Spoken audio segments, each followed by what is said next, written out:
하도록 하겠습니다. 더 이상 소개가 필요 없겠지만은 간단하게 말씀을 드리겠습니다. 수석 부의장님은 서울대학교에서 정치학 박사 학위를 하셨고요. 이후 대통령 비서실 통일비서관, 민족통일연구원장, 제11대 통일부 차관, 그리고 제29대, 제30대 통일부 장관을 역임하셨습니다. 이후 민화의 대표 상임의장, 그리고 제11대 원광대학교 총장, 한반도 평화포럼 이사장을 역임하시고 2019년 9월 1일부터 민주평화통일자문회의 수석 부의장으로 재임하고 계십니다. 정세현 수석 부의장님은 일일이 소개하지 못할 정도로 다양한 경력과 업적이 있습니다. 평생을 평화와 통일, 남북관계 발전을 위하여 헌신하였습니다. 이제 정세현 수석 부의장님을 모시도록 하겠습니다. 수석 부의장님, 특별한 강연 부탁드립니다. 예, 여러분 반갑습니다. 근데 다양한 경력이 있다고 소개를 하면서 실제로 중요한 경력은 빼고 소개를 하네요. 서울대학교에서 박사학위를 받고 그리고 공직을 시작한 것처럼 소개가 됐는데 저는 박사학위를 받기 전에 77년, 당시는 박정희 대통령 시절이죠. 77년에 11월 초, 77년 11월 초에 당시 국토통일원에 연구직 공무원으로 들어가서 북한을 연구하고 통일정책을 연구하는 그런 생활을 지금까지 44년째 해오고 있습니다.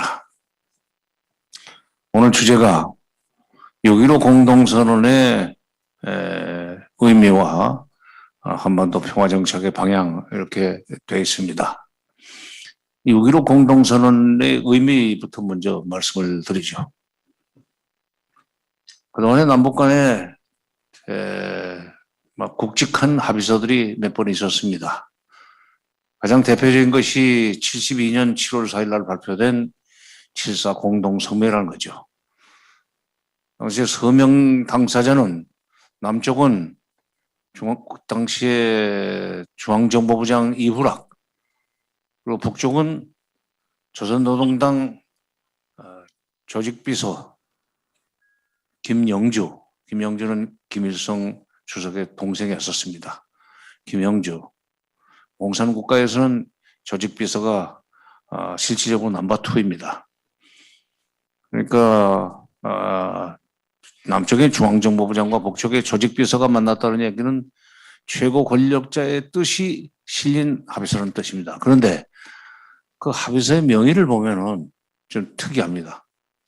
그냥 무턱대고 상부의 뜻을 받들어 이후락, 상부의 뜻을 받들어 김영주 이렇게 되어 있습니다. 그 말은 72년 그 당시만 해도 남과 북이 상대방의 존재를 정치적으로 법적으로 공식 인정할 수 없는 그런 시기였다는 의미가 있습니다. 그 뒤에 또 굵직한 합의서가 91년 12월 13일 날 채택이 됐죠. 이른바 남북 기본 합의서라는 겁니다. 본명은 길죠. 남북 간의 화해와 협력, 그리고 불가침 및 화해와 협력, 교류협력, 화해와 교류협력을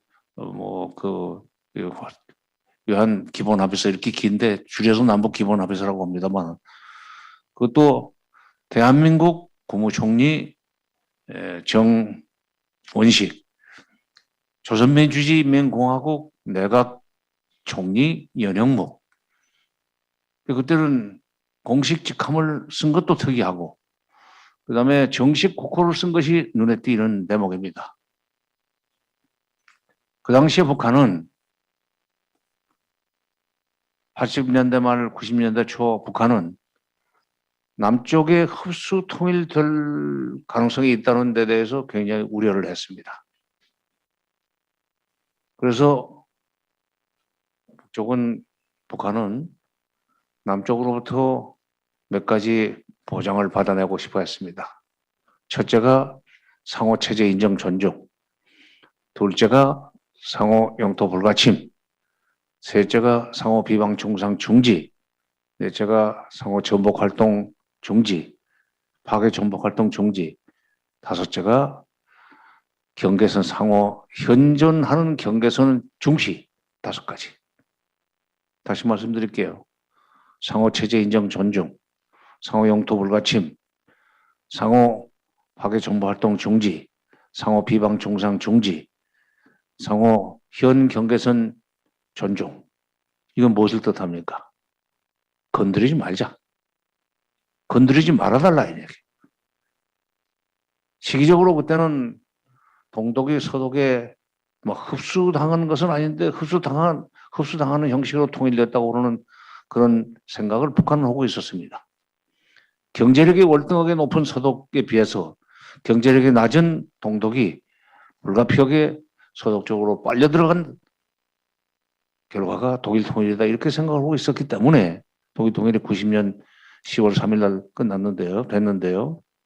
그러니까 그런 상황에서 북한은 경제력이 월등하게 높아진 한국, 남한, 경제력이 형편없어진 북한, 이 사이에 남한이 북한을 경제적인 힘을 앞세워서 좌지우지 하려고 그러면 우리는 끌려들어갈 수밖에 없다. 먹힐 수밖에 없다.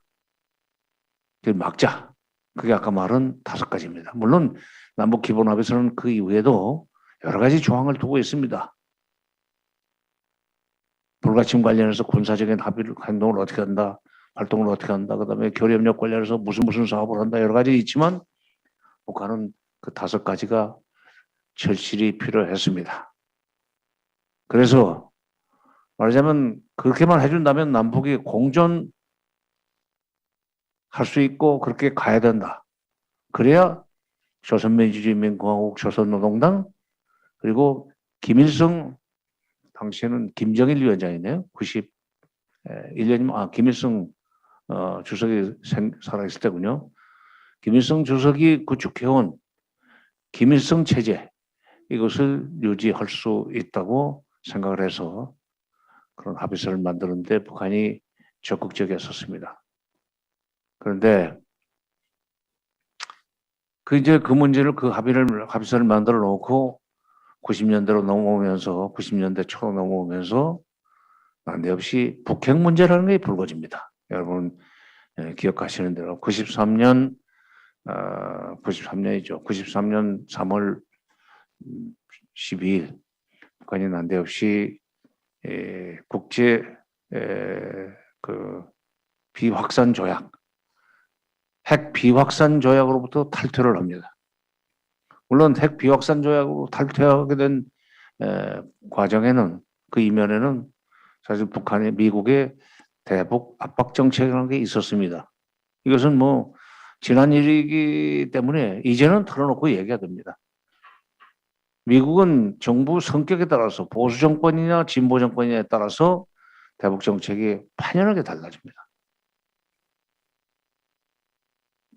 93년이면 미국에서는 클린턴 정부가 들어선 시점이지만 그 이전에 조지 W. 부시, 아버지 부시, 아버지 부시 대통령 시절에 공화당 정권이죠.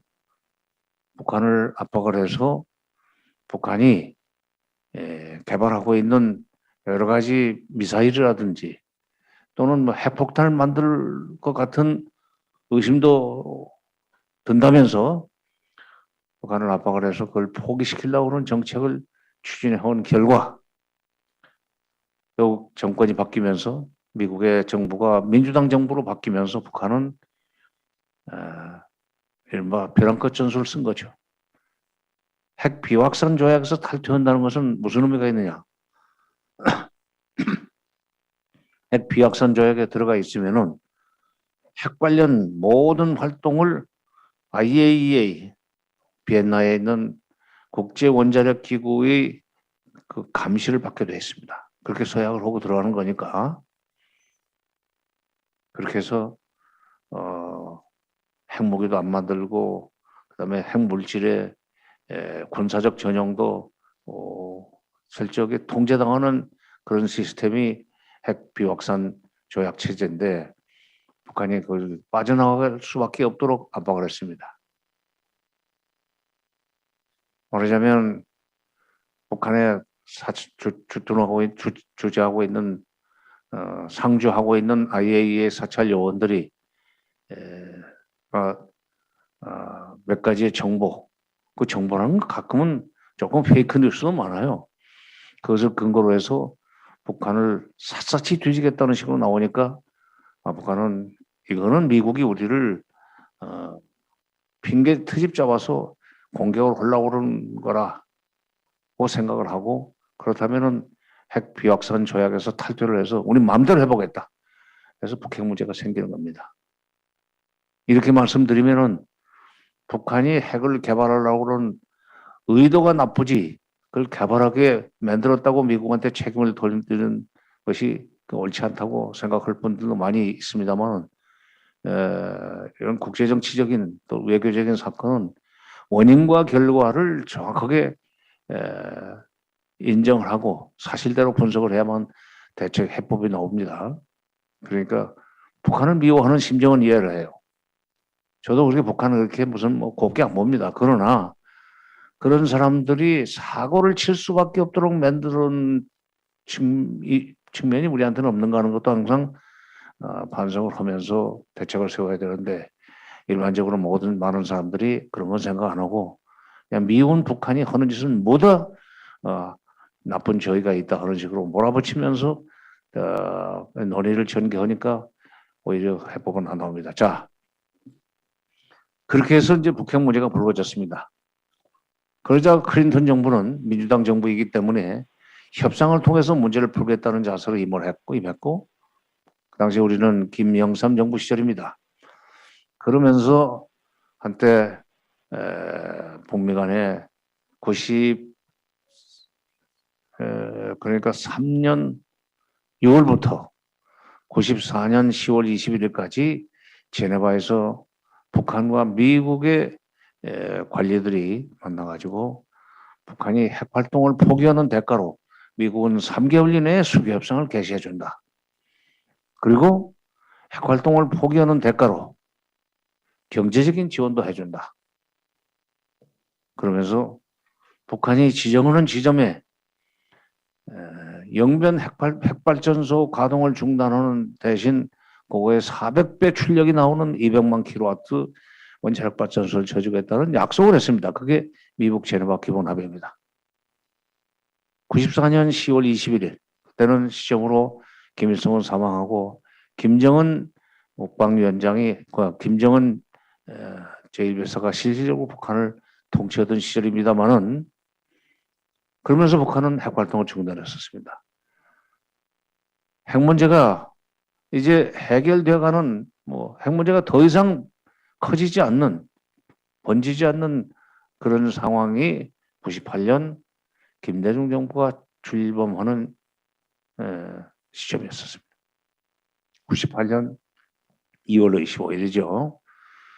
98년 출범한 김대중 정부는 처음부터 북핵 문제는 그때는 문제가 해결되는 걸로 돼 있었기 때문에 미북 간에 미국이 다 북한의 요구를 들어주는 식으로 해서 북한이 핵 활동을 하지 않도록 눌러놨기 때문에 핵 문제는 없다고 생각을 하고 남북 간의 교류 협력을 활성화하려는 그런 정책을 추진했습니다. 그게 이른바 햇볕 정책입니다. 저는 그 당시에 통일부 차관으로 임명을 받아서 햇볕 정책을 추진해 나가는 최일선에서 일을 했습니다마는 98년 정부가 출범하자마자 김대중 정부가 출범하자마자 햇볕 정책을 천명하고 여러 가지 교류 협력을 활성화시켜 나가는 그 와중에 2000년 6월 13일부터 15일까지 평양에서 남북 정상회담이 열립니다.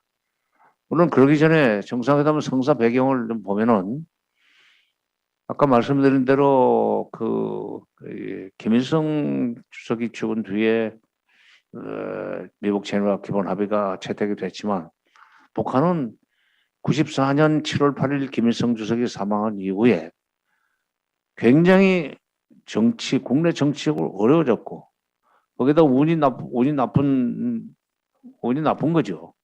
95년부터 홍수가 엄청나게 났습니다. 정말. 모든 그 논밭이 물에 잠길 정도로 홍수가 났습니다. 96년에도 그랬습니다. 97년에는 비 한 방울 내리지 않는 정말로 이 가뭄이 계속됐습니다. 북한에서 이걸 자연재해라고 합니다만 3년 자연재해를 겪고 나면서 북한 경제는 완전히 곤두박질을 했습니다. 여러분 놀라지 마십시오. 70년대 중반까지는 북한이 남한보다 잘 살았습니다. 그때 그 사람들이 남한보다 우위에 있는 경제력을 토대로 해서 통일을 하자고 하면서 연방제 통일을 하자고 했었습니다. 연방제라는 것은 경제적으로 우위에 있는 쪽이 상황을 주도할 수 있다는 생각으로 나온 통일 방안인데, 이제 경제가 거꾸로 역전이 돼서 남한 경제가 북한 경제보다 한참 밑에 있다가 이게 남한 경제가 북한 경제를 앞지르면서 북한 경제는 밑으로 내려가고 거꾸로 완전히 역전되는 그게 80년대 말 90년대 초입니다. 그러니까 북한 경제가 내리막길을 걷고 있는데 그 와중에 김일성이 사망을 하고 정신적인 공황 상태까지 오면서 자연재해가 3년 동안 계속되다 보니까, 그래서 98년부터 출범한 김대중 정부를 바라보는 북한의 눈초리는 도움을 좀 받았으면 좋겠다. 햇볕 정책, 그의 의도가 조금은 잘못하면은 동독이 서독한테 말려 들어가는 것처럼 될 수도 있지만, 그러나 당장은 급하다. 남한이 북한을 도와주면 받겠다 하는 그런 쪽으로 북한의 그 지도부의 생각이 바뀌고 있을 때 정상회담이 성사가 됐습니다. 근데 그 정상회담은 바로 그 북한이 90년대 초에 남북 공존을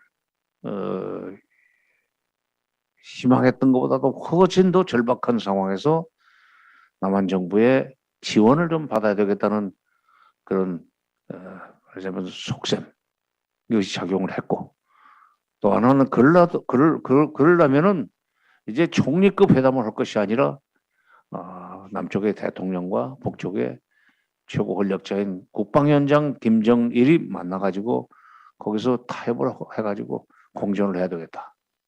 그러니까 6.15 공동선언의 의미는, 일단 정리를 하겠습니다. 의미는 북한이 남한과 공존하겠다는 것을 확실하게 그 문서로서 확약한 그런 뜻이 있습니다. 대한민국 대통령 김대중, 조선민주주의인민공화국 국방위원장 김정일. 그래서 날짜는 2000년 6월 15일 이렇게 서명을 했죠. 그러니까 형식상으로는 국가 대 국가의 관계, 대통령 대 저쪽의 최고 권력자인 국방위원장 이름으로 서명을 한 문서가 6.15 공동선언이지만, 내용상으로는 남한의 경제적 도움을 좀 받아야 되겠다. 그게 6.15 공동선언의 1, 2, 3, 4 사항의 민족경제 균형적 발전이라는 말로 표현이 됐습니다. 그 1항은 통일은 나라의 통일의 주인인 우리 민족끼리 추진한다는 우리 민족끼리 사상에 들어가 있고 이념이 들어가 있고, 두 번째 2항에는 남측의 국가연합안과 북측의 낮은 단계 연방제가 공통점이 있다고 인정하고 앞으로 그 방향에서 통일을 추진하기로 하였다. 통일 방안에 대해서 합의를 했다는 겁니다. 근데 남측의 국가연합이나 남북연합이나 북측이 말하는 낮은 단계 연방제는 사실은 같은 뜻입니다. 일부 북한에 대해서 경계심 또는 의구심을 많이 가지고 계신 분들은 연방이라는 단어가 들어왔기 때문에 공산화 통일방안이다 하는 식으로 얘기를 하는 사람도 있지만 그런 내용을 잘 모르고 하는 이야기입니다. 낮은 단계 연방이라는 것은 별거 아닙니다. 유럽연합 같은 겁니다.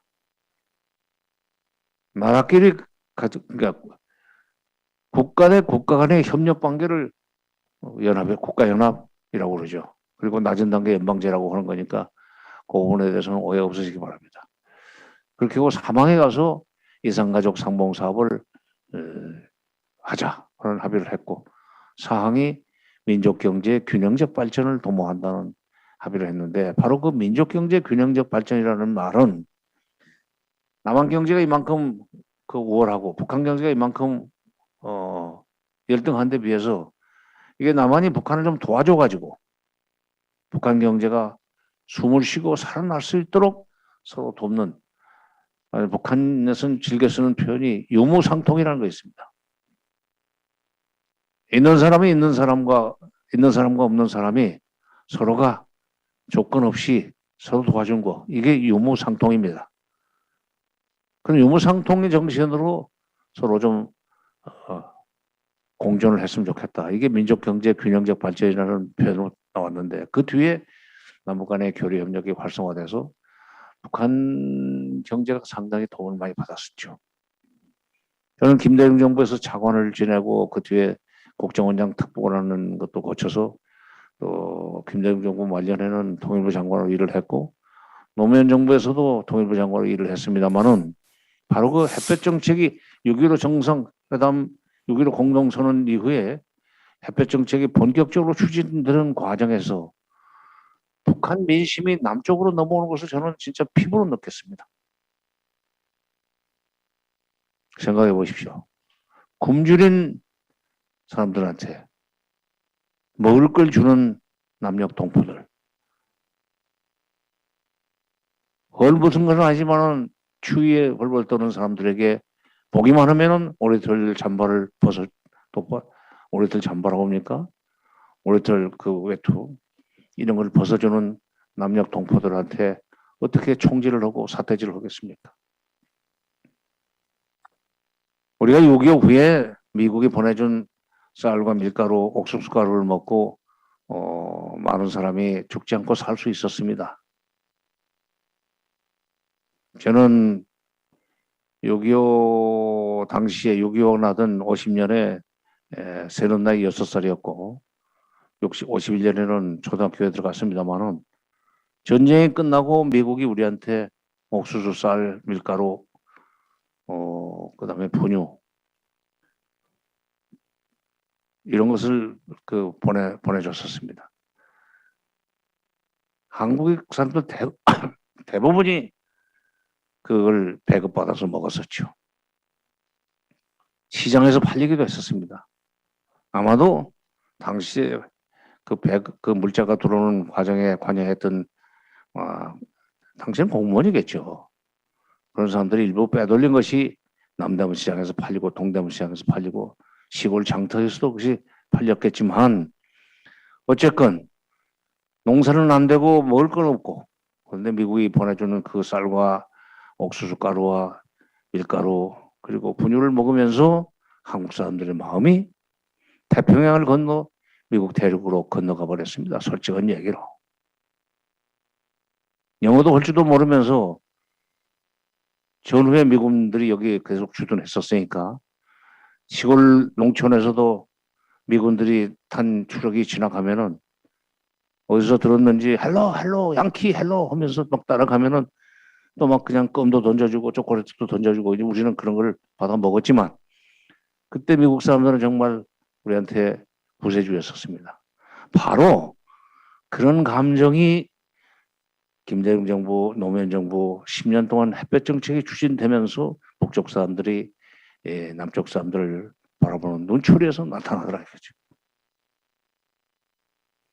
그러니까 6.15 공동선언이라고 하는 것은 남북이 정치적으로는 정상 간의 합의를 통해서 서로 이제 정식적으로 두 개의 국가로 공존하자는 합의를 했고, 그 다음에 통일은 장차 먼 훗날의 일이니까 그때까지 뭐 공존을 하는 걸로 전제하고 그 와중에 형편이 좋은 쪽에서 좀 형편이 어려운 쪽을 돕는 그런 식으로 관계를 꾸려나가자. 이게 6.15 공동선언의 정신이었죠. 그게 10년은 정확하게 10년은 아니네요. 2000년부터 노무현 정부 말년까지니까 2000년부터 한 7년 좀 더 돼, 7년 반쯤. 그러다가 이제 남쪽에 정권이 교체돼서 이명박 정부가 들었습니다. 근데 이명박 정부는 남북 공존의 철학은 없었어요. 그건 어쩔 수 없습니다. 대통령과 그 참모들이 대북 적대의식을 가지고 있었기 때문에 그러나 여러 가지 국내 정치적인 이유로 해서 국민들의 선택을 받아서 대통령이 된 이상 그 정부가 대북 적대시 정책의 일환인 비핵 개방 3천이라는 걸 추진하고 나가면서 남북 관계는 스톱이 되어버렸습니다. 공존의 개념은 없어졌습니다. 북한이 붕괴하기를 기다리는 그런 정책이 계속됐습니다. 그러다가 이제 박근혜 정부로 넘어옵니다. 박근혜 정부 역시 공존의 개념은 없었습니다. 북한이 곧 붕괴한다고 확신을 하고 그때를 대비해서 통일준비위원회를 만든 적도 있습니다. 통일준비위원회라는 것은 북한이 붕괴하면은 바로 우리가 올라가서 북한 정권을 접수하면 통일이다 하는 그런 아주 나이브한 생각을 했기 때문에 나온 건데 그게 잘못된 것이 남북한은 91년 유엔 총회에서 각각 대한민국 그리고 조선민주주의인민공화국 영어로는 리퍼블릭 오브 코리아 그리고 북한은 데모크라틱 피플스 리퍼블릭 오브 코리아라는 이름으로 유엔에 가입이 됐습니다. 그건 국제법적으로 두 나라가 됐다는 얘기예요. 이미 그것을 2000년 남북 정상회담에서 국내 정치적으로 두 나라로 확인을 했습니다. 91년에 국제법적으로 두 나라가 된 나라가 남한과 북한이 2000년 정상회담에서 국내 정치적으로 또 국내 법적으로도 두 나라로 공존하기로 합의를 했는데 이명박 박근혜 정부 때는 유엔 가입했다는 사실은 까맣게 잊어버리고 북한이 곧 붕괴할 거고 그렇게 하면 우리가 올라가서 접수를 하면 통일이다. 안 됩니다. 엄연히 유엔에 가입해 있는 DPRK는 별개의 국가이기 때문에 우리 정서는 그것이 우리 땅이라고 생각하지만 국제법적으로는 그건 별도의 구역입니다. 그거를 우리가 마음대로 할 수 있다고 생각한 것이 착각이죠. 국제법적으로 그건 침략이 됩니다. 그러나 어쨌건 그런 일은 일어나지 않고 문재인 정부로 넘어왔습니다. 근데 문재인 정부로 넘어오는 그 기간 동안 어떻게 보면은 김대중 노무현 정부 시기에 남북 관계가 좋아져서 남북의 민심이 하나로 합쳐지는 것 같은 그런 시기가 있었지만은 이명박 박근혜 정부로 넘어오면서 약 10년, 9년 이상 완전히 남북 관계가 단절되는 동안에 북한은 무엇을 했느냐? 미국의 오바마 정부 8년, 한국의 이명박 정부, 박근혜 정부 9년, 그 기간 중에 북한은 핵실험을 4번을 했습니다.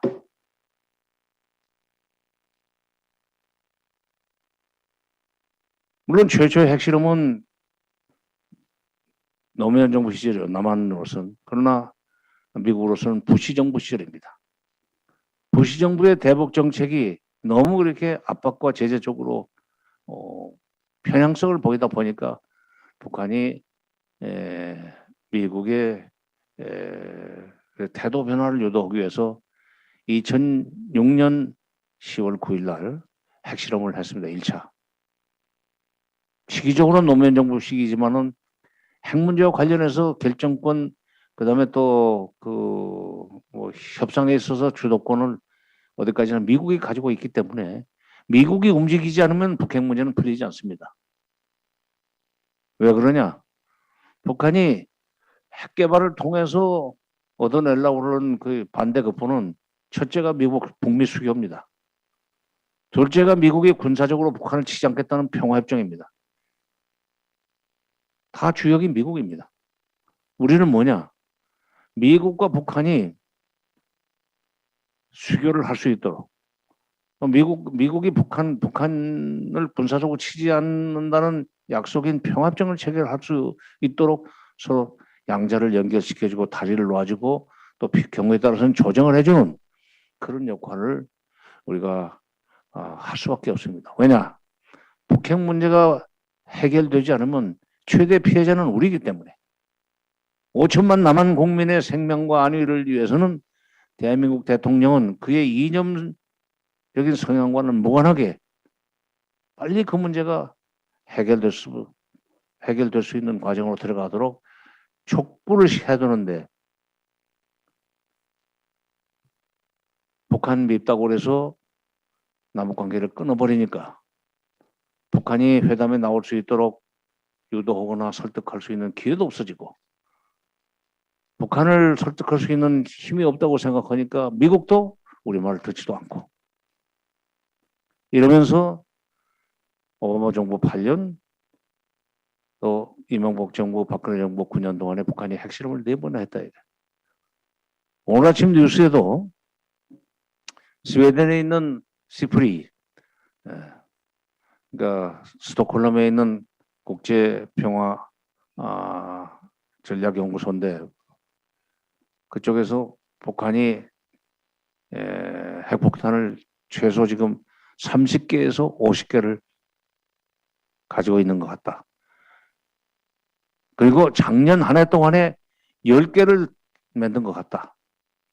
이런 이제 그 분석 결과가 언론에 보도가 됐습니다. 작년 한 해 동안 2000년 한 해 동안인데 2000년 한 해 동안 북미 접촉이 하나도 없었습니다. 트럼프 정부 말년이죠. 트럼프 정부도 한때는 트럼프 대통령이 싱가포르까지 가서 북한의 김정은 위원장을 정말 1대1로 만나가지고 미 합중국의 대통령과 조선민주주의인민공화국의 국무위원장이 완전히 동등한 자격으로 이렇게 만나서 악수를 하고 회담을 하고 합의서를 만들었기 때문에 그 싱가포르 그 북미 공동선언은 북한이 미국으로부터 공식 인정을 받은 그런 의미가 있습니다. 마치 2000년 6.15 정상회담이 남북 정상 간에 서로가 서로를 공전의 상대로 인정하는 그런 그 의미가 있었듯이 싱가포르 공동선언은 미국 대통령과 북한의 국무위원장이 1대1로 만나서 여러 가지 좋은 합의를 했는데 그 싱가포르 선언도 내용이 참 의미가 큽니다. 1번이 새로운 북미 관계 수립입니다. 다른 말로 하면 북미 수교입니다. 2번이 한반도의 항구적인 평화체제 구축입니다. 다른 말로 하면 미국이 북한을 군사적으로 치지 않겠다는 약속을 법적으로 해주는 겁니다. 3번이 그러면 한반도의 비핵화를 확실하게 하겠다. 북한이. 네 번째는 덤이죠. 6.25 전쟁 당시에 북한 지역에서 죽은 미군 유해를 발굴해서 송환해주겠다. 이 네 가지 약속을 했는데 대통령급에서 그런 약속을 해놓고 그걸 이행하는 과정에서 미국의 실무 관료들이 완전히 순서를 바꿔버렸어요. 1, 2, 3, 4로 나가는데 북한은 바로 4항은 실천에 옮겼습니다. 북한 지역에서 발굴해서 보내는 거니까. 근데 3항이 한반도의 비핵화 아닙니까? 실무 관료들은 비핵화부터 해라. 그래야 수교 문제고 무슨 평화협정 문제고 논의를 시작할 수 있다는 식으로 순서를 바꿔버리니까 북한에서는 셈법이 틀렸다. 수교 문제, 평화협정 문제, 비핵화 문제가 세 가지가 나란히 그야말로 단계별로 동시 행동으로 이렇게 나가야 되지. 어떻게 북한의 비핵화부터 하라는 거냐. 북한이 완전히 핵을 포기하고 미사일도 포기하고 난 뒤에 아무런 저항 수단이 없으면 그때 가서 미국이 군사적으로 우리를 치려고 할 것이 분명하다. 북한은 그런 의심을 가지고 있습니다. 일종의 합리적인 의심을 가지고 있습니다. 그때는 우리는 살 수가 없다. 그렇게는 못하겠다. 그러니까 수교 문제나 평화협정 문제 그리고 비핵화 미사일 문제, 비핵화 문제가 그야말로 병렬적으로 우라늄 영변 핵단지를 완전히 폐기하는 대가로 미국이 가령 유엔 대북 제재를 상당 정도 풀어주고 그리고 종전선언도 해주고 평화협정 관련해서는 이런 식으로 오면서 다음 단계로 이렇게 차곡차곡 나간다면은 북한이 핵을 얼마든지 포기할 수 있지만 그렇지 않고 일방적으로 핵부터 포기하라면 우리는 그건 못하겠다 해서 정확하게 2019년부터 북미 간에도 대화가 끊겼고 북미 대화가 끊기다 보니까 남북 대화도 끊겼습니다. 자, 이제 6.15 공동선언 21주년을 맞이해서 그리고 문재인 정부 임기 말을 당해서 한반도 평화 프로세스를 재가동하기 위해서 우리가 무엇을 해야 되는가? 한반도 평화 프로세스라는 건 문재인 정부의 대북 정책의 브랜드입니다. 문재인 정부 들어와서는 김대중 정부의 햇볕 정책, 그다음에 노무현 정부의 평화 번영 정책 이걸 계승해가면서 핵 문제가 있는 상황에서 그 노무현 정부나 김대중 정부 때는 핵 문제가 지금처럼 복잡하지 않을 때예요. 그렇기 때문에 핵 문제를 우선적으로 해결해야만 남북 관계를 풀 수 있다는 그런 생각을 안 해도 되는 때였었습니다. 그래서 하여튼 노무현 정부 이후에 이명박 정부, 박근혜 정부 9년 또는 미국에서는 오바마 정부 8년 동안 북한이 핵실험을 4번이나 더 해서 실질적으로 북한이 핵 보유국이 된 마당에 문재인 정부는 그런 상황에서 한반도 평화를 위해서 먼저 비핵화를 해야 되겠다. 비핵화를 하려면 미국과 북한이 빨리 만날 수 있게 해야 되고 계속 만나게 만들어야 된다. 그러려면은 서로가 아이고 미안합니다.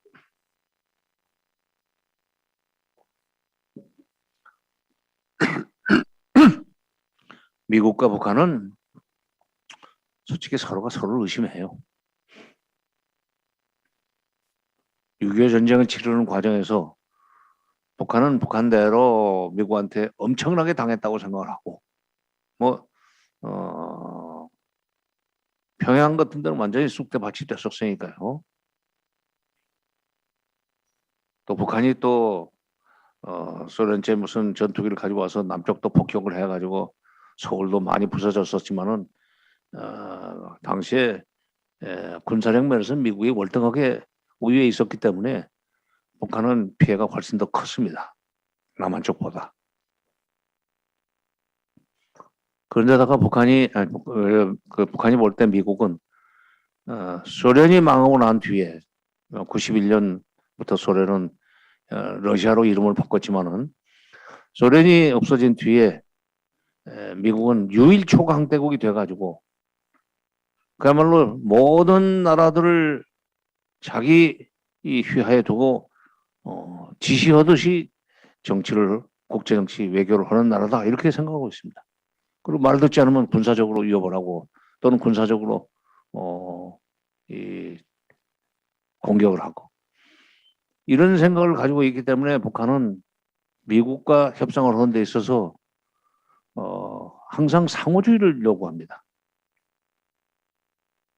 최강대국인 북한과 미국과 약속인 북한이 어떻게 1대1로 놀라고 그러냐는 얘기를 할 수도 있지만은 북한의 논리는 이런 거예요.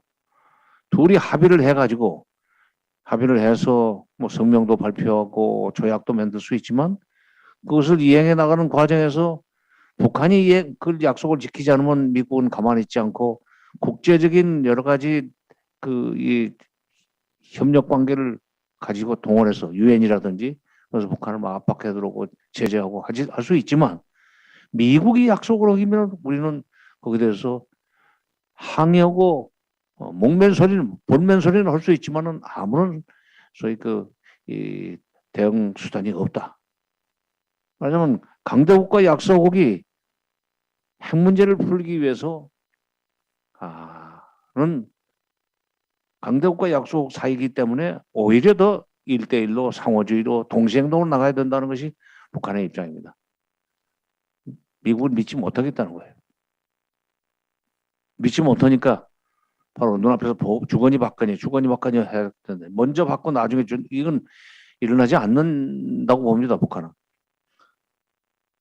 반면에 미국은 미국대로 북한에 대해서 또 불신이 있어요.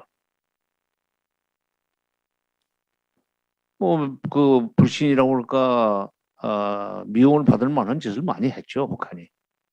우선 첫째 6.25 전쟁 일으키지 않았습니까? 또 그 뒤에도 남북한에 미군이 여기 있는 조건에서도 미군이 있는 상태에서도 북한이 여러 번 군사적인 그런 도발을 하지 않았습니까? 67년 1월 2일, 21일 김신조 사건 같은 평양에서 내려와서 청와대로 들어가가지고 박정희 대통령을 그야말로 살해하려고 했다는 그런 적이 있었잖아요. 물론 대상은 남은 쪽 대통령이었지만 군사적으로 북한이 일으킨 사건에 대해서 미국이 책임이 있죠. 왜냐하면 최전방은 미국이 그때 지키고 있었다니까. 랑군 사건 같은 것도 80년 10월 9일 날 10월 9일이죠. 10월 9일 날 포마 랑군에서 있었던 전두환 대통령 암살 미수 사건 같은 것도 얼마나 큰 도발입니까? 이런 짓들을 했던 적이 있기 때문에 미국도 우리 국민들도 북한을 잘 안 믿어요. 미국은 당연히 그런 군사적인 차원에서 북한을 믿지 못한다. 그러니까 미국은 미국대로 북한과 1대1로 한다기보다는 북한이 먼저 나쁜 짓을 안 한다는 걸 확인한 뒤에 미국이 거기에 대한 보상을 주는 방식으로 문제를 풀어야 된다는 얘기들을 합니다. 근데 우리가 볼 때는 그런 식으로 해가지고는 문제가 해결이 안 될 것 같아요. 북한의 주장이지만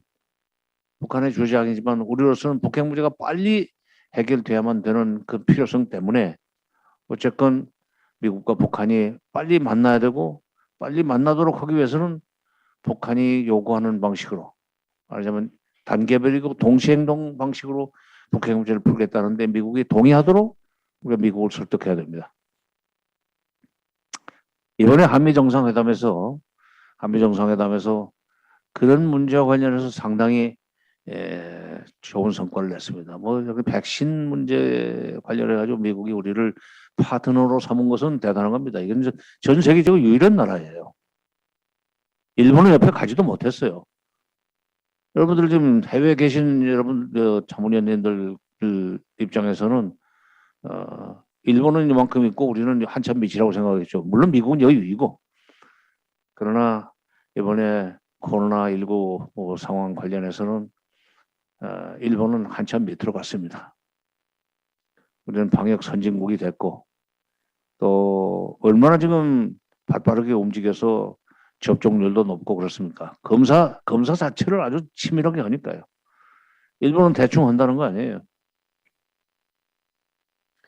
이러면서 우리가 이번에 선진국으로 확실하게 발돋움한 것이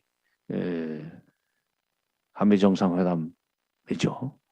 한미 정상회담에서 미국 대통령이 문재인 대통령을 높이 평가한 것은 예상했던 뭡니까? 백신 스와프. 먼저 이제 미국이 우리한테 주고 나중에 우리가 미국한테 갚는 거 이게 서로 이제 유무상통식으로 공전 공영하는 것이 이제 스와프라면 그걸 이제 제안할 걸로 예상을 했었는데 갑자기 문 대통령이 미국의 기술과 우리의 생산 능력을 결합시켜서 백신을 빨리 많이 만들어 가지고 그 인도太平洋 지역의 국가들에게 그걸 공급하는 그런 역할을 하자 그러니까 거기서 놀랬다는 거 아니에요. 야, 이 참 BTS 가지고 전 세계를 놀라게 하고 영화 뭐 미나리 무슨 뭐 기생충 이런 걸로 해서 예술계에서 문화예술에서 전 세계를 놀라게 하더니 백신 스와프 대신 백신 허브를 제한하는가? 유일하게 지금 미국의 기술과 한국의 생산 능력을 결합시키는 그런 생산 체계가 지금 가동이 되게 됐고 이렇게 해서 앞으로 코로나19뿐만 아니라 그 비슷한 이 팬데믹 정도의 질병이 유행을 하더라도 적기에 한미가 손을 잡고 그런 걸 물리칠 수 있는 소위 시스템을 구축했다는 거. 이거는 뭐 해외에 계시는 국민들께서 더 좀 자랑스럽게 좀 생각을 하시고 좀 미국에 계시거나 뭐 일본에 계시거나 좀 주변에다 좀 자랑 좀 하십시오. 근데 지금 이제 한반도 평화 프로세스와 관련해서는 문 대통령이 그 트럼프 대통령, 좀 바이든 대통령을 설득을 해서 바로 이 김정은 위원장과 문 대통령이 그 체결한 4.27 판문점 선언, 2018년 4월 27일 날 판문점 선언과 싱가포르에서 트럼프 대통령과 북한의 김정은 위원장이 체결했던 싱가포르 북미 공동선언을 그냥 계승하는 그런 토대 위에서 앞으로 북핵 문제를 풀어나간다. 그런 식으로 합의를 하도록 만들었어요. 합의를 끌어냈어요. 그러면 여기서 문 대통령과 김정은 위원장의 작품이라고 할 수 있는 4.27 선언을 미국 대통령이 인정하는 거야. 그것은 있을 수 있는 일입니다. 그러나 자기와 선거에서 소위 각을 세우고 겨뤘던 이런 뭐 정적의 정책인 싱가포르 북미 공동선언을 바이든 대통령이 그대로 수용을 해서 그걸 발전시켜 나가자고 하도록 나가겠다고 하도록 만든 것은 이거는 대단한 겁니다. 그거는 문 대통령의 변설력이 뛰어나서라기보다는 한국 정부의 힘이 그만큼 높아졌다. 한국이 그런 방향으로 문제를 풀자고 그러면은 비록 트럼프의 작품이지만 내가 그것을 인정하고 같이 보조를 맞춰 나가야 되겠다는 식으로 생각을 하게 만들었다는 거. 이게 지금 한미 이 정상회담에서의 큰 성과입니다. 또 하나 한미 정상회담에서 성과를 들라고 들 수 있는 것은 바이든 대통령은 남북 간의 대화와 관여 그리고 협력을 적극 지지하였다. 대화는 그냥 대화입니다. 관여 이것은 서로 밀접하게 연결되는 겁니다. 인게이지먼트. 관여라는 건 툭 보고 한마디 던지는 그런 정도가 아니라 수시로 이게 접촉과 그 왕래를 하다 보면은 뭐 얽히고 설키는 그게 관여죠. 그 다음에 협력. 협력은 관여의 수단이 되겠습니다만은, 그러니까 관여의 수단 또는 방법이 대화와 협력이라고 볼 수 있는데, 이거를 적극 지지한다는 얘기는 이게 남북 간에 먼저 그야말로 같은 민족으로서 서로 도울 수 있으면 도와가지고 북한이 남쪽 말을 듣도록 만들고 그렇게 해서 핵 문제를 푸는 과정에서 북미 간의 협상을 하는 과정에 북한이 미국과 쉽게 의견 조율을 할 수 있도록 미리 공작을 해달라. 소위 남북관계 한발 선행론 비슷한 거를 미국 대통령이 동의를 했다는 사실, 이것도 저는 큰 성과라고 봅니다. 다만 아쉬운 것이 하나 있다면, 북한이 작년부터 앞으로 미국이 별 얘기를 다 하더라도 대북 적대시 정책을 철회했다는, 미국이 대북 적대시 정책을 철회했다는 것이 확실하게 확인되지 않는다면은 우리는 일체 협상에 나가지 않겠다는 얘기를 여러 번 했어요. 근데 이번에 한미 정상회담에서 대북 적대시 정책을 철회하겠다는 얘기가 못 들어갔습니다. 그게 T입니다. 그런데 그 정상회담에서 그걸 공식적으로 얘기할 수 있는 성질은 아니고, 적대시 정책이라는 게 대표적인 게 한미 연합훈련이에요. 봄에 하는 연합훈련이 있고 가을에 하는 연합훈련이 1년에 2번 있는데, 봄에 하는 것은 코로나 상황 때문에 못했습니다. 가을에 추석이 아니라 8월 15일 광복절 행사가 끝나고 나면은, 의뢰 그전에도 70년대에도 한미연합훈련을 했었는데, 그 한미연합훈련을 또 금년 가을에도 그 하기는 쉽지 않을 것 같아요. 코로나 상황에서. 더구나 야외 기동훈련이라는 걸 이제 북한이 두려워하는데, 왜냐하면 야외 기동훈련이라는 건 실제로 연습이라고 그러지만은 뭐 실제로 전쟁 상황으로 언제든지 넘어갈 수 있는 그런 위험한 상황이라고 북한은 보고 있습니다. 특히 북한은 무엇을 걱정하느냐면, 그전에 남북 대화에서도 북한 사람들이 하는 얘기가 있어요. 남한 군대끼리 기동훈련하는 거, 그거 우리 겁 안 난다. 근데 미국하고 같이 하는 거, 그거는 진짜 골치 아프다. 우리 오금이 저린다. 미국이 가지고 있는 여러 가지 전략 무기, 전략 폭격기, 괌도 같은 데서 막 뜨지 않습니까? 핵폭탄을 실고 막 그냥 쫙, 뭐 한반도 상공을 뭐 몇 바퀴 돌고 그러면은 오금이 저릴 수밖에 없어요, 북쪽은. 그런 변기가 우리는 없거든요. 그러니까 한국군이 움직이는 걸 우리는 걱정하지 않는데, 미국하고 같이 움직이는 거, 이거는 우리가 죽을 지경이니까 그건 제발 좀 하지 말아달라는 얘기를 뭐 시도 때도 없이 여러 번 했었지만은, 한편 미국은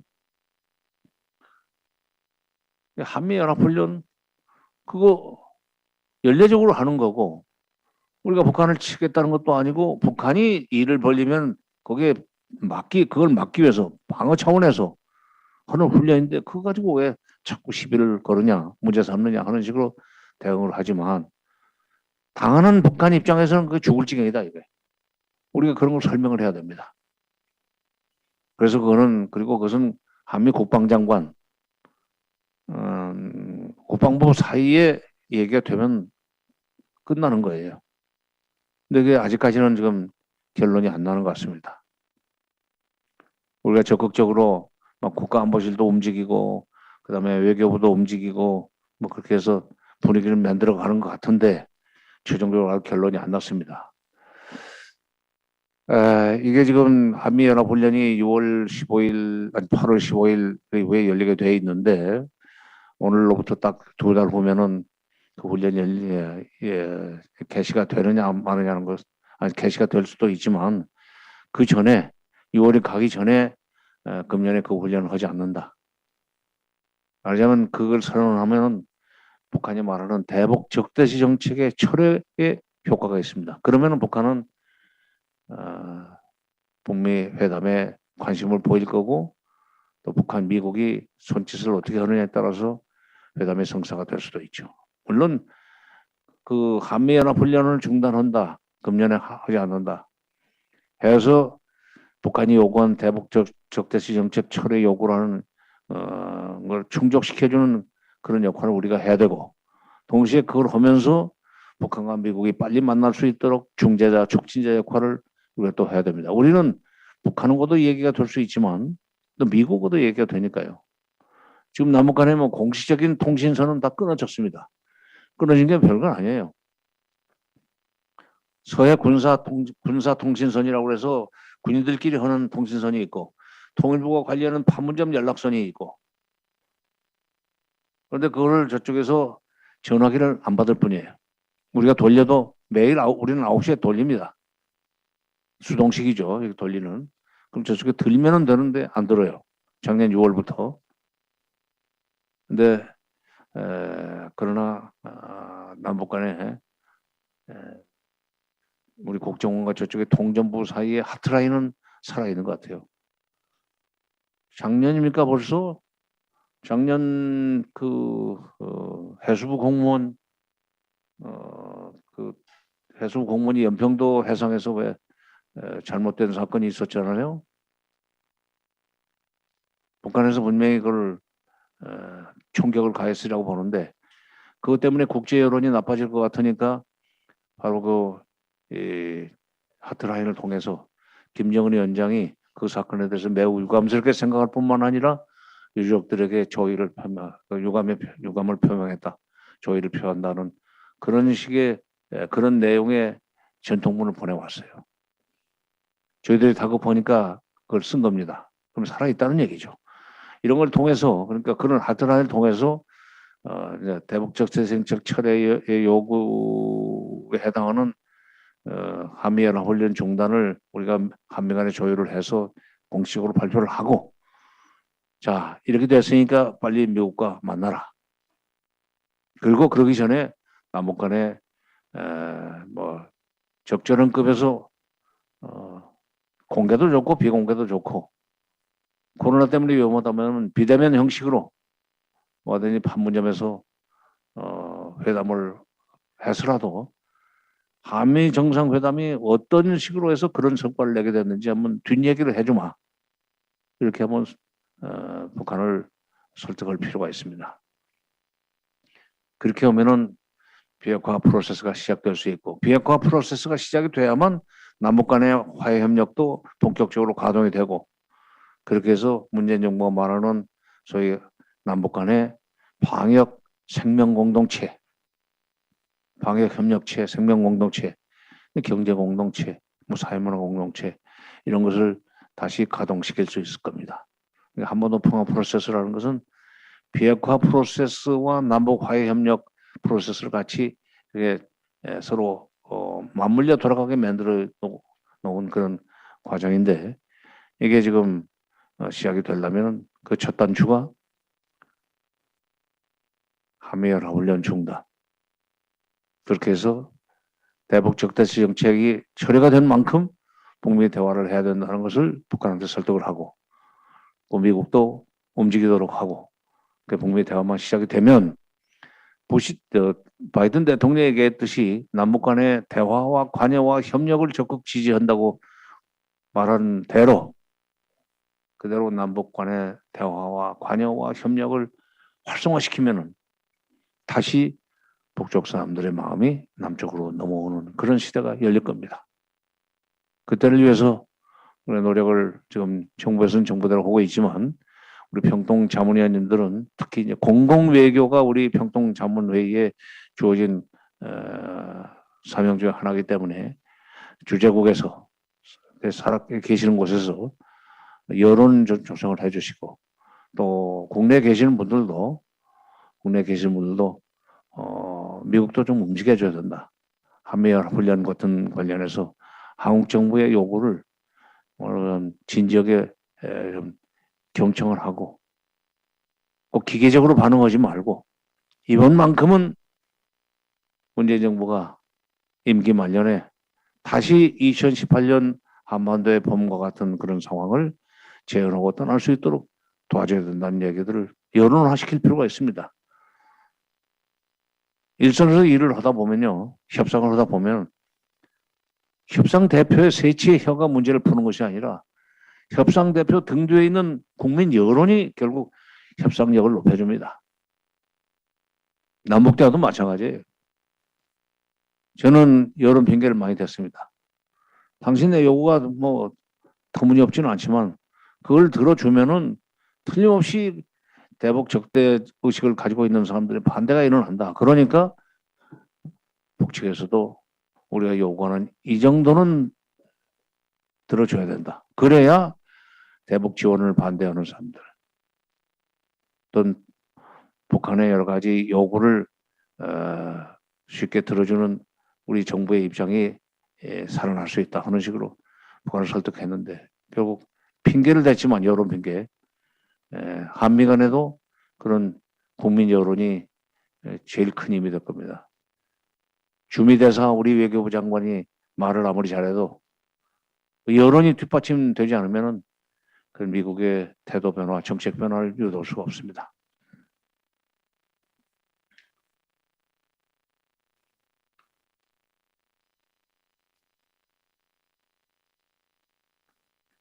자, 시간이 뭐 1시간쯤 된 것 같은데 결론을 분명하게 받아 적을 수 있도록 말씀드리지는 않았지만 대충 이게 큰 문제를 다루다 보니까 조금 얘기가 좀 살만했던 것 같습니다. 그것을 질의응답을 통해서 좀 보충하는 식으로 해나가죠. 예, 수석 부의장님 장시간 감사드립니다. 지금부터 질의응답 시간을 갖도록 하겠습니다. 오늘 한국 시간으로는 오늘이 6월 15일입니다. 그래서 수석 부의장님이 일정이 굉장히 많으신데도 불구하고 강연을 해주셔서 더더욱 감사를 드립니다. 오늘은 다른 강연회와 달리 좀 특별하게 사회자를 그치지 않고 바로 우리 위원님들이 수석 부의장님께 질문을 하는 시간을 갖도록 하겠습니다. 먼저 질문을 신청해 주신 구은희 샌프란시스코 간사님 나와 계신가요? 질문 네. 준비가 되셨으면은 수석 네. 부의장님께 직접 질문을 드리시고 답변을 받으시면 되겠습니다. 구은희 간사님 오랜만입니다. 그냥 네. 여기 평통 여기 앞에도 왔었잖아요. 예, 네. 반갑습니다. Long time no 네. see. 질문 드릴게요. 예, 우선 두 가지 질문인데요. 첫 번째는 그 남북관계 협상에 지속적으로 참여하셨던 수석 부의장님께서는 그 6.15 남북 공동선언 21주년을 맞이하시는 감회가 남다르실 것 같은데요. 그 수석 부의장님의 그 개인적인 소회를 듣고 싶고요. 두 번째로는 요즘 대북 정책 관련 그 강연들을 들어보면 북한을 국가로 인정하고 그리고 공존을 강조했던 6.15 남북 공동선언의 정신을 이어서 통일이라는 말보다는 한반도의 평화를 좀 강조하는 듯한데 이러한 상황에서 통일을 강조할 때 조금은 좀 조심스러운 부분이 있더라고요. 그런데 수석 부의장님께서는 그래도 저희는 끊임없이 통일을 위해서 노력을 해야 하는 것이 맞다고 생각하시는지 궁금합니다. 예, 좋은 질문입니다. 첫 번째 질문 소회는 참 이게 참 세상 일이 뜻대로 안 되는구나. 그게 솔직한 소회입니다. 6.15 공동선언이 그대로 그냥 계속 왜냐면 존중이 되고 그 진전이 됐더라면은 지금 이렇게 우리가 불안하고 복잡하게 살지는 않죠. 더구나 이제 통일 문제와 관련해서 저는 통일자가 붙은 일만 했어요. 처음에 77년에 들어갈 때는 국토통일원입니다. 그때는 나중에 통일부로 이름이 바뀌었지만 제 경력 중에 통일자 들어가는 직함들이 지금도 지금 통일자 들어가 있어요.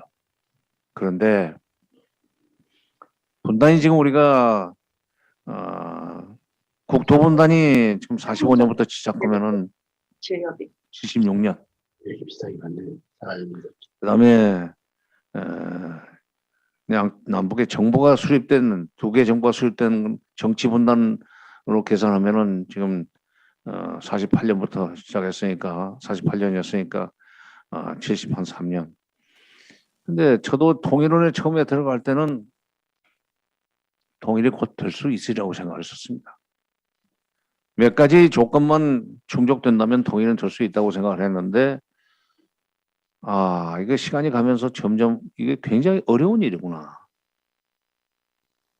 특히 80년대 말 90년대 초 아까도 제가 예를 들었지만은 91년 12월 13일 날 체결된 남북 기본 합의서를 보면서 이제 북한은 내심 통일을 포기했구나.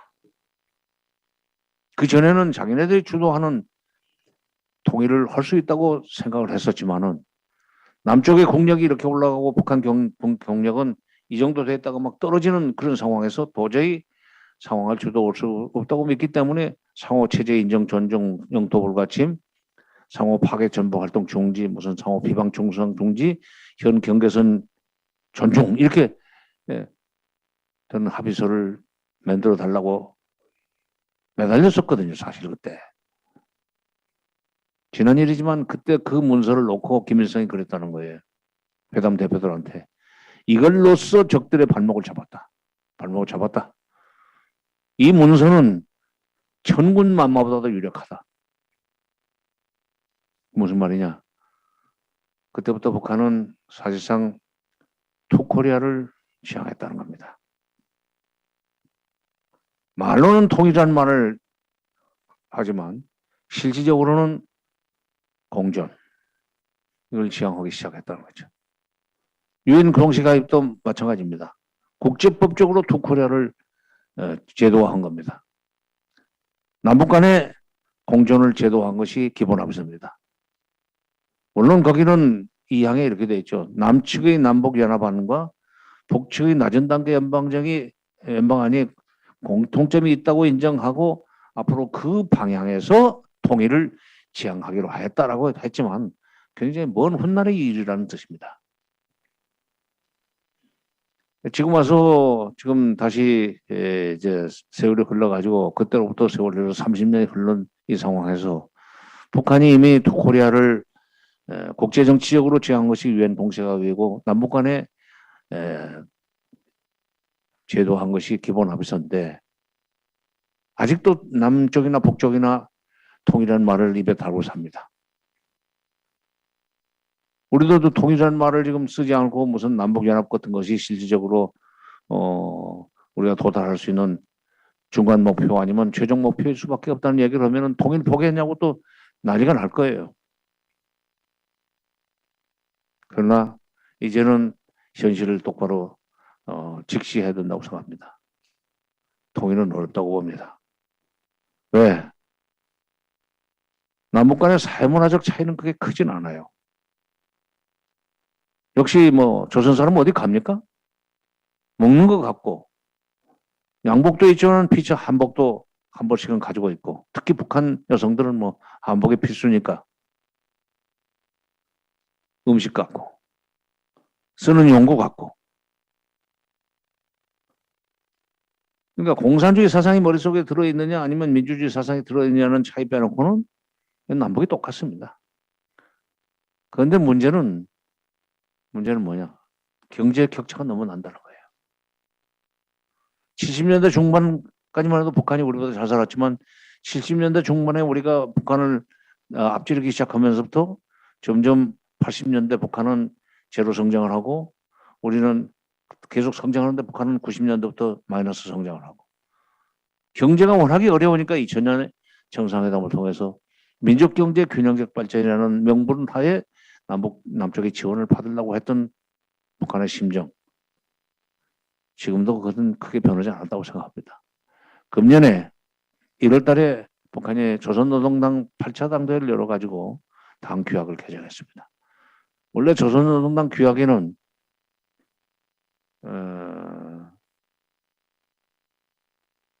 그 전 조선이라는 게 남북 하나뿐인 거죠. 그래서 전 조선에서의 민족해방, 민주주의 혁명을 완수함으로써 뭐 통일을 이룬다 하는 식의 조항이 들어가 있었습니다. 그걸 이번에 싹 고쳐버렸어요. 민족해방, 민주주의 혁명이라는 단어가 없어져 버렸습니다. 민족해방, 민주주의 혁명이라는 것은 공산화를 얘기하는 거예요. 못한다 도저히. 북한이 주도하는 통일은 이제 틀렸다. 그러니 그냥 두 나라로 살자. 그 자기네들 우리는 헌법이 최상위의 규정이지만 북한에서는 노동당 규약이 최상입니다. 최고의 그 강령에서 소위 그 북한 주도의 통일을 의미하는 표현을 빼버렸다는 거. 이거는 내심으로는 북한이 이제 통일을 포기했다는 증거죠. 그런 마당에 그냥 입에 달고 살았던 말이라고 해서 계속 통일이라는 말을 할 건가? 특히 저는 2030들의 통일의식에 대한 설문조사를 보면서 아무런 관심이 없구나. 관심이 없고 북한에 대해서 미워하는 마음만 가지고 있는 젊은 사람들한테 통일을 얘기해서 뭘 하겠습니까? 차라리 솔직하게 털어놓고 우리는 지금 여러 가지 국제정치적 사정이나 남북한 내부의 사정, 특히 북한 내부의 사정으로 볼 때 남북연합 정도. 그러니까 민족은 하나지만은 두 개 국가, 대한민국과 조선민주주의인민공화국 그리고 두 개의 정부, 그리고 두 개의 체제, 시스템. 그쪽은 그대로 사회주의하고 우리는 우리대로 자본주의하고 그쪽은 뭐 1인 우상화 내지는 세습을 하든지 말든지 그 시위 할 수가 없으니까 해봤자 소용도 없고 그럴 바에는 그 모든 것을 인정하는 조건에서 장차 통일한다는 목표는 멀리 그 천장에다 매달아 놓고 언젠가는 갈 수 있다고 믿고 그동안에는 유럽의 나라들이 일고 있는 관계, 유럽연합, 독일과 프랑스, 그 뭐 두고두고 싸우던 나라 아닙니까? 독일과 프랑스. 국경을 맞대고 있기 때문에. 민족도 다르고 언어도 다릅니다. 민족성도 다르고. 그 주변에는 다른 나라들, 뭐 오스트리아니 무슨, 영국도 그 유럽연합에 들어가 있었지만 영국은 좀 벌써 재작년인가요? 브렉시트라고 해서 빠져나갔죠. 하여튼 유럽에 있는 모든 27개의 국가들이, 동유럽, 서유럽 27개의 국가들이 민족이 다르고, 그 다음에 국호가 다르고, 국기도 다르고, 군대도 따로 있고, 민족성도 다르고, 뭐 종교도 다르고, 어디는 가톨릭, 어디는 또 뭐, 개신교고 그렇지만, 또는 이슬람도 있고, 유럽에도 이슬람 그 있죠. 이런 상황에서도 하여튼 공존한다는 대전제하에 경제적으로 협력하면서 잘 살고 있는 상태. 그것을 우리가 통일이라고 성격 규정을 해야 되지 않는가. 사실상의 통일. 분단으로 인한 고통이 유럽연합 보면은 그 사람들은 국경을 넘어다니는데 그렇게 어려움이 없잖아요. 우리도 그 정도는 만들자 이거지. 증만 있으면 얼마든지 북쪽갈 수 있고 일정한 기간 치료고 비자에 그게 나올 테니까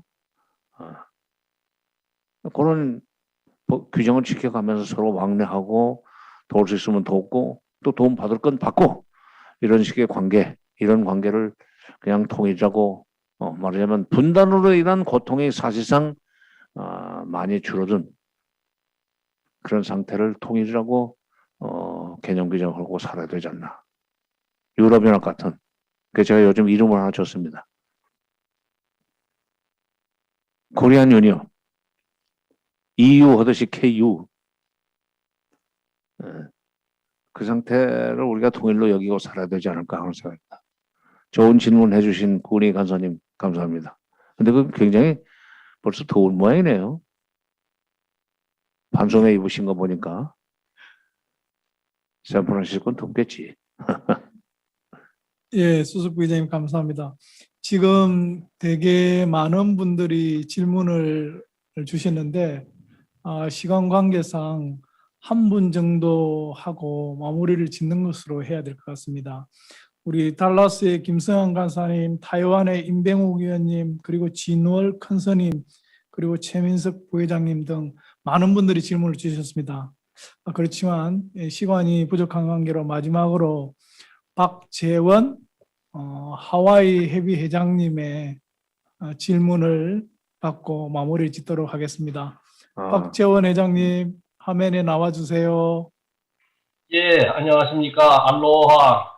수석 부의장님 바쁘신 일정 쪽에서 이렇게 좋은 강연을 해주셔서 정말 감사를 드립니다. 저는 하와이 협의회 박재원 회장입니다.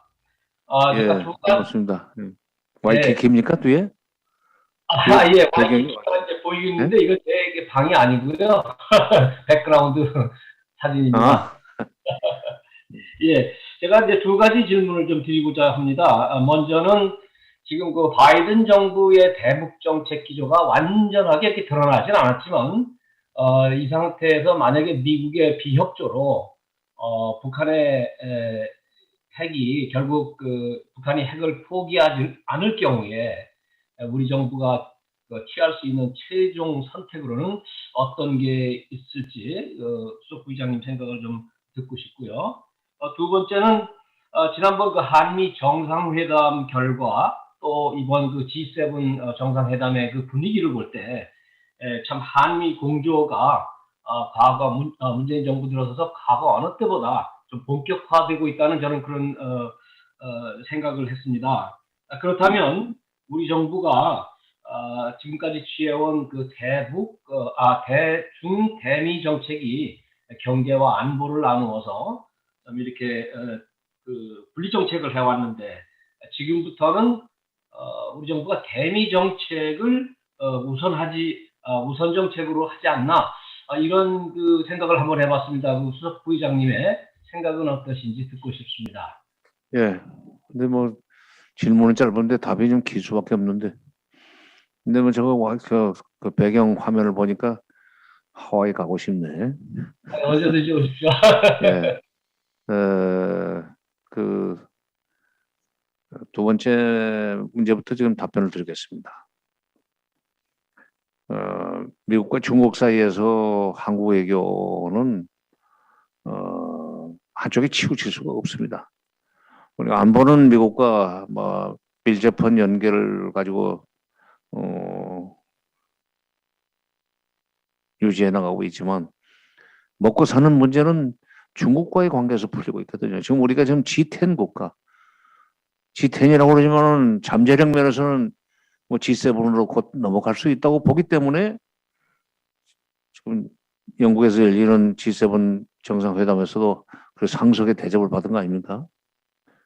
영국 총리 좌청룡 바이든, 우베코 문재인 이런 식으로 자질 배정을 받은 거 보고 저게 참 한국이 이제 국제사회에서 대접을 받는다는 얘기구나. 오일스가 총리는 저쪽 끝에 가서 앉아서 마스크 쓰고 앉아 있던데 그건 마스크 쓰고 있어야 돼요. 방역 잘못했으니까. 근데 지금 우리가 그렇게 대접을 받게 되는 그 G10 국가로까지 성큼 올라설 수 있었던 것은 한중 무역에서 한중 경제 협력에서 우리가 많은 이익을 거뒀기 때문입니다. 중국 사람들이 우리를 부자로 만들어 준 거죠.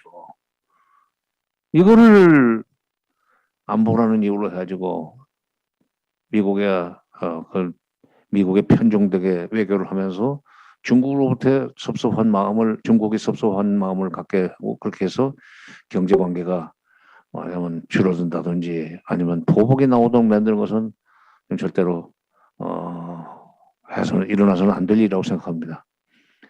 요점적으로 말씀드리면 돌아가신 김대중 대통령께서는 즐겨 쓰던 표현이 있어요. 그때 2005, 6년 지경밖에 안 됐기 때문에 아직은 미중 관계가 복잡하기 전입니다. 사실 미중 관계가 이렇게 복잡해진 것은 트럼프 이후거든요. 오바마 때도 물론 중국에 대해서 약간 좀 경계심은 가지고 있었지만은 트럼프 때 노골적으로 중국을 압박하는 그런 정책을 추진하기 시작했고 바이든도 지금 그 점에 있어서는 중국 압박 면에서는 트럼프보다 훨씬 더 광범위하고 조직적으로 좀 나가고 있죠. 미중 관계가 이렇게 복잡해지기 전인 2005, 6년지간에 김대중 대통령이 그런 말씀 하셨어요. 우리는 지정학적으로 중국과 미국 사이에 끼어 있다. 우리가 앞으로 어떻게 살아야 될 것인가? 외교적으로. 도랑 속에 든 소처럼 도랑. 뚝과 뚝 사이를 흐르는 시내가 도랑 아닙니까? 도랑 속에 든 소가 유유하게 걸어가면서 왼쪽 뚝의 풀도 뜯어먹고 오른쪽 뚝의 풀도 뜯어먹는 식으로 그렇게 하면서 살도 찌우고 새끼도 낳고 또 우유도 만들어내는 그런 식으로 살 수밖에 없다. 그때는 아니 너무 지금 앞서 나가시는 거 아닌가 하는 생각을 했어요. 근데 역시 미중 관계가 이렇게 복잡해지면서 그때 벌써 15, 16년 전 말씀인데 그게 이런 상태를 예상하고 말씀하셨구나 하는 생각이 듭니다. 도랑 속에 든 소가 중국 쪽에 뚝도 풀도 먹고 경제적으로 그다음에 미국 쪽에 풀도 먹고 안보적으로 이렇게 가는 거죠. 네. 그다음에 첫 번째 질문이 뭐였더라? 북한이 비핵화를 비핵화 안 되면 어떻게 할 것이냐? 그건 참 답이 없는 질문입니다. 비핵화를 반드시 그래서 시켜야 됩니다. 비핵화를 근데 비핵화가 되느냐 안 되느냐는 결정권은 미국이 가지고 있어요. 북한이 가지고 있는 게 아니에요. 북한은 분명히 조건이 맞으면 비핵화를 하겠다고 얘기를 했어요. 4월 27일 날 18년 판문점에서 문재인 대통령과 회담을 하다가 중간에 산책을 하지 않았습니까? 도보다리 대화라는 것을 걸으면서 도보다리 대화에서 이런 얘기를 했죠. 미국이 주어가 미국입니다. 문장이 두 개인데 조건절은 미국이 주어예요. 미국이 종전하고 평화의 정만 불가침만 해주면 그 이제 조건절이죠. 두 번째 주절의 주어는 우리가 왜 핵을 가지고 경제적으로 어렵게 살겠습니까? 우리가 핵을 가지고 있기 때문에 미국이 지금 우리를 압박하고 무슨 제재를 가하는 건 뻔히 알지만 그렇다고 해서 먼저 핵을 내려놓으면은 미국은 반드시 우리를 칠 겁니다. 군사적으로. 휴전협정은 아무 때나 깨질 수 있는 협정이에요. 바로 그렇기 때문에 종전이라는 단어가 나옵니다. 미국이 종전하고 종전선언을 해주고 그다음에 불가침만 약속해주면은 우리 얼마든지 핵을 미국이 시키는 대로 내려놓고 경제적으로 잘 살고 싶습니다. 바로 그거예요. 그러니까 북한의 얘기지만은 미국이 그런 북한의 요구를 들어주도록 설득을 해서 우리가 빨리 북미 협상이 시작되고 북핵 문제가 순서대로 단계적으로 풀려나갈 수 있도록 만들어야지. 안 되면 이것은 재앙이에요. 진짜 박근혜 대통령이 했던 표현이 있죠. 핵을 머리에 이고 살 수는 없습니다. 핵을 머리에 이고 살 수는 없다고 해놓고 핵을 머리에 이고 살지 않기 위해서 하는 정책은 북한이 핵을 더 가질 수밖에 없도록 국제적인 압박을 가하는 정책이었었지만은 핵을 머리에 이고 살 수는 없다는 그만큼은 틀림없는 말인데 핵을 머리에 이고 살지 않기 위해서는 빨리 미국이 북한 요구를 들어주면서 북핵 문제가 풀려나가도록 풀어야 되고 하와이에 계시기 때문에 부탁드립니다. 공공외교 차원에서 미국이 북한과 빨리 북핵 협상을 시작해달라. 우리 5천만 원 나는 여기 살고 있기 때문에 전쟁 나도 괜찮지만 두꺼운 조국의 친척들이나 부모님들은 전쟁 나면 곤란하다. 그런 식으로 좀 여론을 조성해 주십시오. 예. 알겠습니다. 감사합니다. 예, 수석부의장님 장시간 감사합니다. 온라인 평화통일 정책 강연회에 참여해 주신 해외 모든 자문위원님들께 감사를 드립니다. 특히 시차가 있음에도 불구하고 참여해 주셔서 더더욱 감사드립니다. 이것으로 평화통일 정책 강연회를 모두 마치도록 하겠습니다. 감사합니다. 수고하셨습니다. 감사합니다.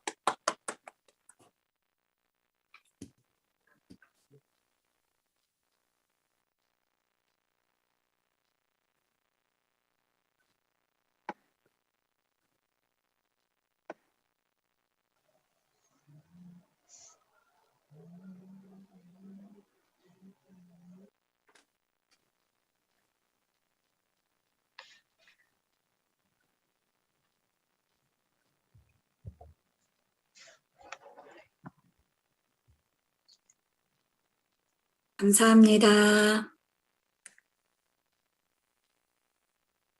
인사드립니다. 수고들 하셨습니다. 이기수 간사님, 사회 진행하시느라 수고 많으셨습니다. 구은희 간사님, 좋은 질문 감사합니다. 싱가포르입니다. Recording stopped.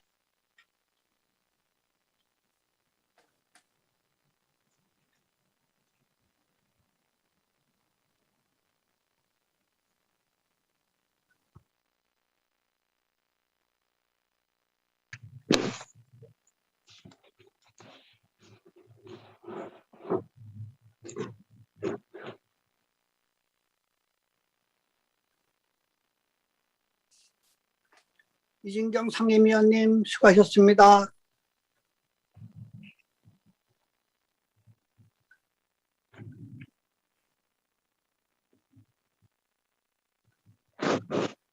수석부회장님 좀 질문에 답을 좀 많이 해주시고 더 좀 해주시지 시간에 제약이 있어서 그랬나 보죠. 수고하셨습니다. 우리 모국에 초청해 주십시오. 19기. 백신 그 접종 그것도 풀렸으니까